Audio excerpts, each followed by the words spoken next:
Hi, this is V. And this is Kay. And today we're going to provide you some tips and tricks to get you a job in Canada during COVID. So to start off, would you like to give some tips to how immigrants or even people who have landed in Canada, how they can get a job in Canada? In my opinion, the first thing I would do and I would recommend to everybody is staying productive.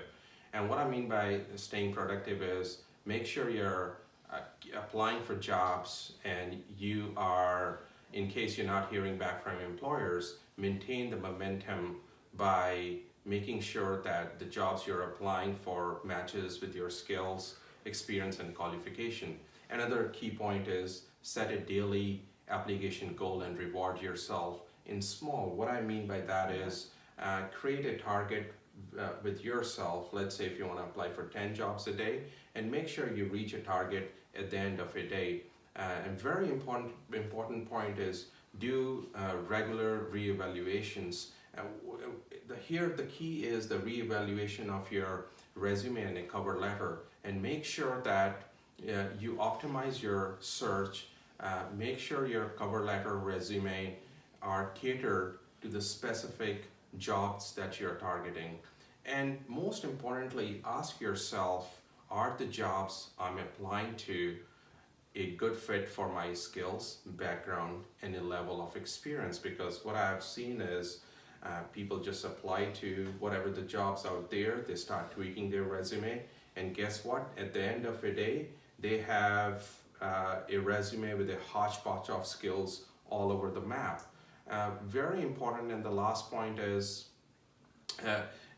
keep your focus in the jobs, in this career streams that you're looking at.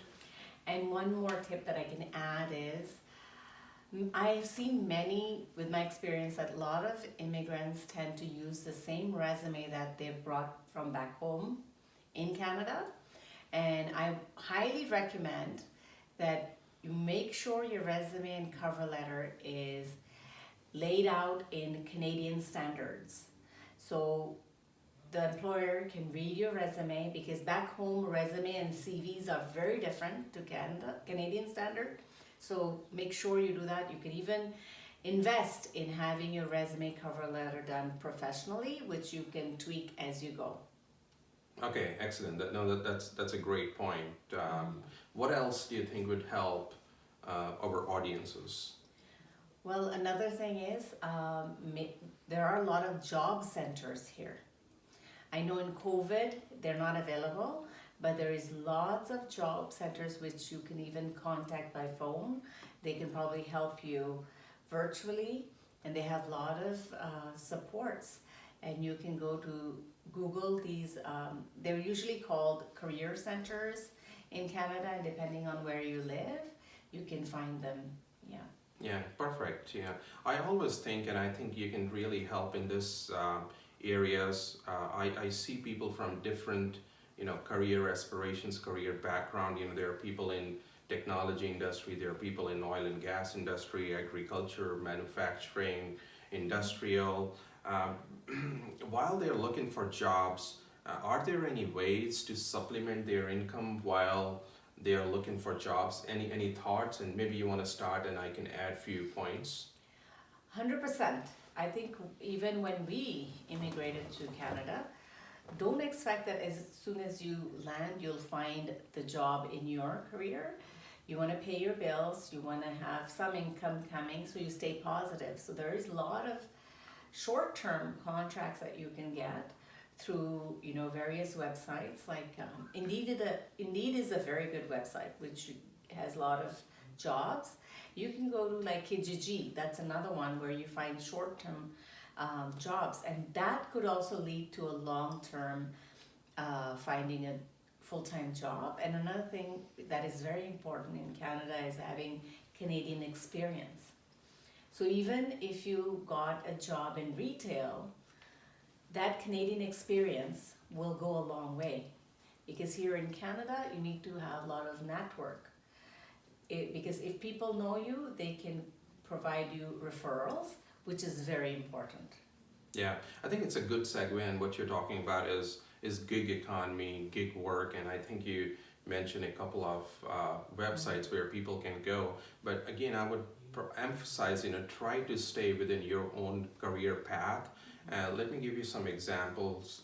If you're a IT professional, look for opportunities in gig work where you can use your analyst skills.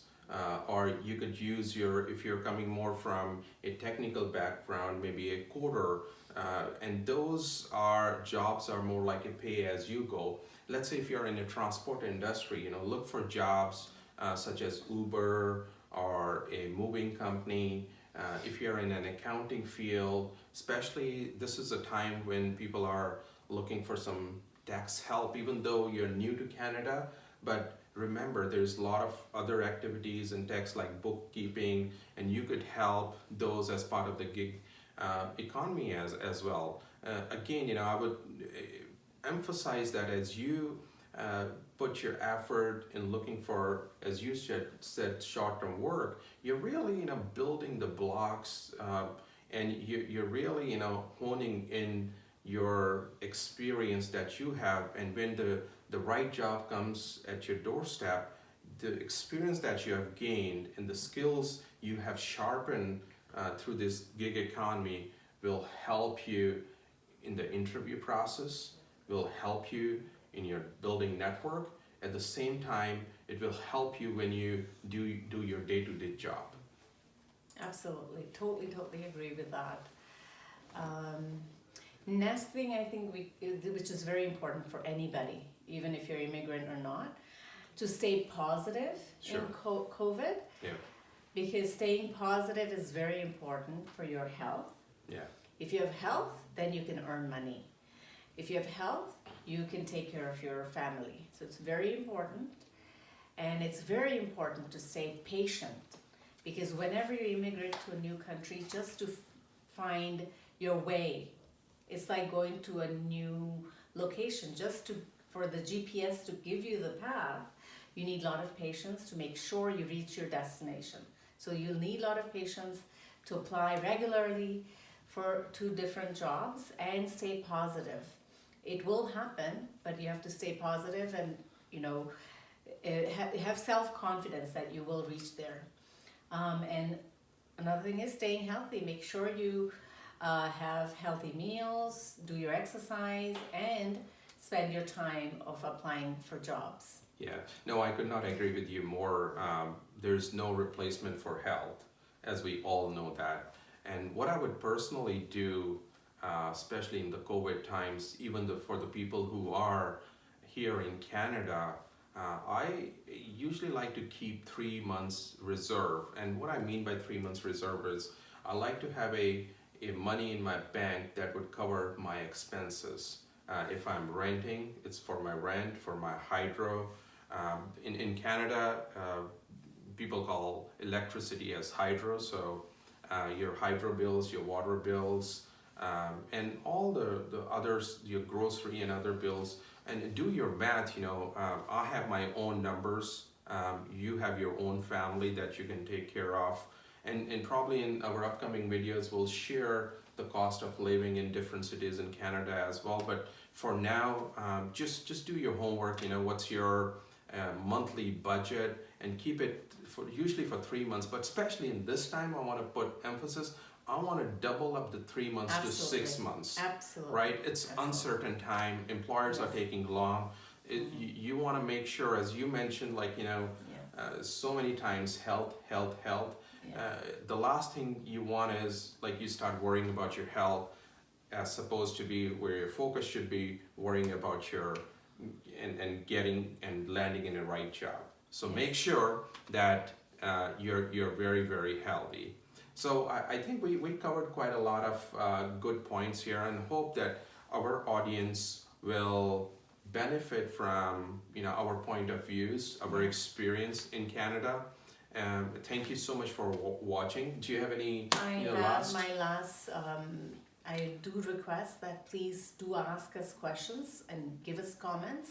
We appreciate it, and subscribe so we can provide you whenever we do our next video, you will get the information, and also gives us a thumbs up. And please do ask us questions. We will reply to you. All right. Thank you. Thank you.